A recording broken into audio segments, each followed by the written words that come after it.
reason why we are here, because we are Muslim. Innamal mu'minuna ikhwa. Those brothers in Palestine, they are our brothers. That's our blood. Our war is one. Our deen is one. Our Rasul is one. The solution, very simple. Jihad fi sabilillah. We have armies. We have tanks. We have soldiers. What are they waiting for? Oh, yeah, if this goes out to the Muslim armies, what are you waiting for?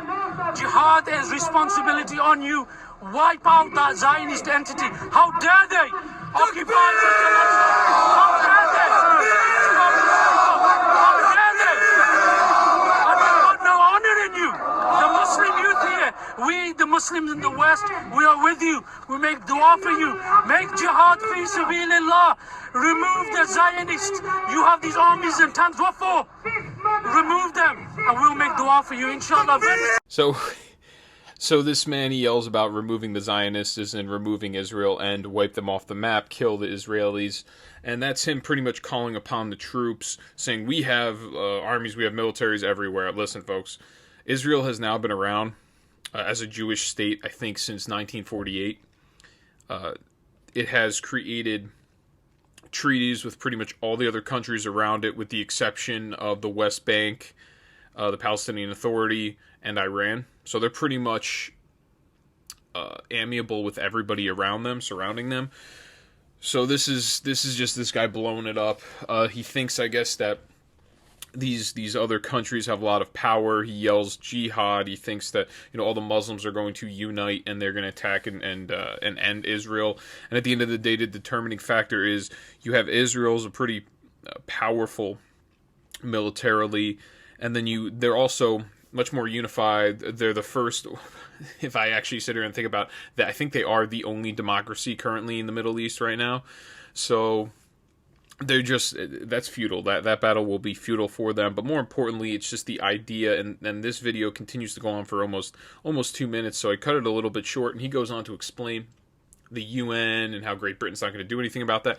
And that actually, he kind of alludes somewhat to what Israel was before this. Israel was occupied Palestine by Great Britain. Palestine was never actually its own sovereign nation. It was held under British rule, and then the UN decided to get together. So we're talking about the United Nations and make this a state for Jews, a Zionist state, as they would call it, for Jews in Israel. So there's been protests, like I said, with Palestinians. And they're calling for violence here in this video directly. Pretty much, they're talking about ending the state of Israel, which would include violence. To eradicate something would include, or to eradicate a country and Jews, that would imply violence. So the conversation, or I have this other clip, and this is in New York. It's in Manhattan. And it was explosives being thrown at Jews in Manhattan. Play 2.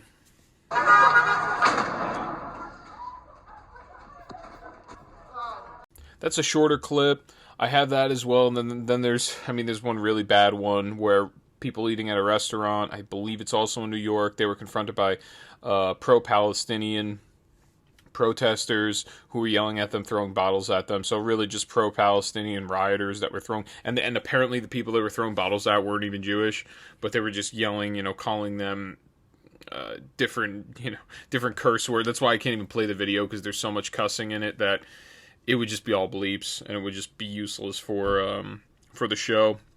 So what I have is this conversation, and this is to kind of entail how this fight's been going on, or how this fight was going on. I don't know how long this ceasefire is going to hold up.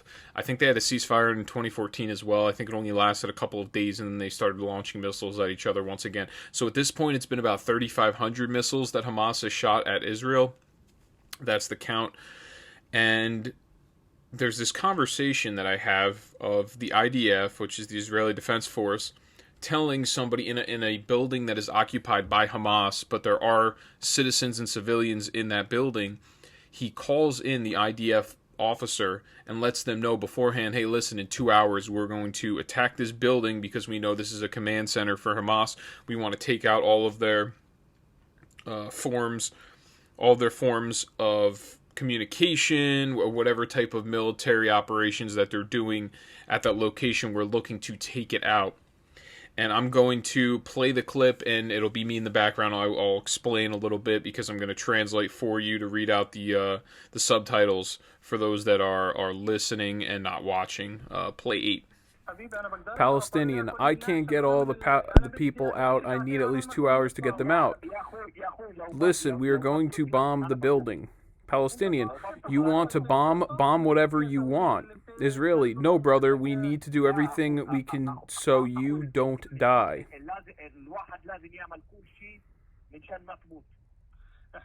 Palestinian, we want to die. Israeli, but you have a responsibility for children's lives. Palestinian, if the children need to die, then they'll die. Israeli,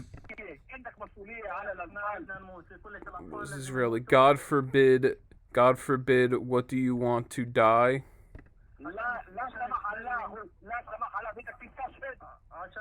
This is how we reveal your cruelty, says the Palestinian to end. Just to try to illustrate this and lay this out. So the Israeli Defense Forces is not indiscriminately attacking buildings like Hamas is. Hamas is launching indiscriminate missile fire into Israel. There is no homing device on this missile. They're just random fires. There's no specific coordinates. These are not aimed at military units. These are specifically indiscriminate. They're hitting civilians. They're hitting citizens over in Israel, innocent people, innocent casualties. So the answer from the IDF is we're going to have calculated strikes on locations where we know there are the enemy, Hamas and the Palestinian Authority.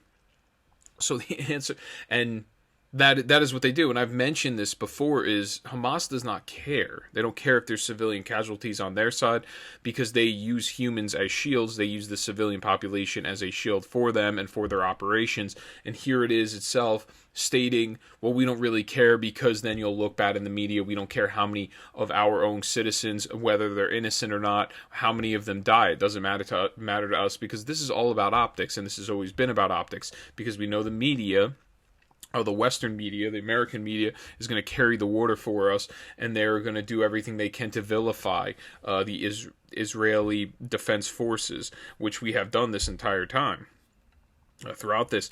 And we're going to see how this ends up playing out. I've been covering this pretty deeply just because I think a lot of people really, with the exception of maybe Ben Shapiro, a lot of people are not covering it. And what you're getting from the talking heads on Fox News, I see Geraldo Rivera going out there defending Palestine, and this is what I've seen, this common theme in this argument of, oh, well, look how many people are dying in Palestine or the West Bank, Gaza. Look how many people have died here, and then look at how many Israeli civilians died. So pretty much the argument is, if you are a weaker defense, if you are a weaker force militarily and you're very inefficient, then you can shoot as many missiles you want at the opposing country. So if you are Hamas, you could shoot as many missiles as you want at Israel because you know Israel is a better military force than you, and they're going to end up killing more of your civilians than you kill of their civilians. So you shooting those 3,600 missiles, by the way, I don't even know how many missiles Israel has shot because I've yet to see, because it's not, they're nowhere near, and the media purposely will not report how many Israel shot. They rather would report casualties because this is how they control the narrative. If they reported how many Israel actually shot, it would be minuscule in comparison to how many Hamas shot indiscriminately into civilian territory in Israel. So really the argument, and I've heard this argument from people that are even on the middle conservative side, because they've also been tricked by the legacy media class to think, oh, well, Israel's defense system is so good and they can take out the West Bank Gaza Strip if they wanted to. That's the argument. And I go, okay, so I don't understand what the point is. If Israel were to put down their weapons, they would be destroyed. Whereas if Hamas and the Palestinian Authority was to do the same thing and capitulate, there would be peace in that region. That's the difference between the two. The aggressor has always been the West Bank Gaza Strip, especially within the last 20 years. It has always been Hamas and the Palestinian Authority every single time. They're the ones that always spark this fight every time. It's consistently, historically, that is the way it has gone over at least the last 20 years. and this weird argument that, and I always put in the perspective of let's compare it to America. So if I'm living in, and there was this great video of I can't remember the comedian's name, Joan Rivers, I think her name was Joan Rivers. She's a comedian. She recently passed away. And she was saying something like, if New Jersey was attacking New York, we would nuke New Jersey and take them out completely, which is right. So in America, the way that we fight wars, if somebody started shooting missiles at us, especially from a range like that close, let's say on the northern border, Canada's shooting missiles at us, we would answer with much more force.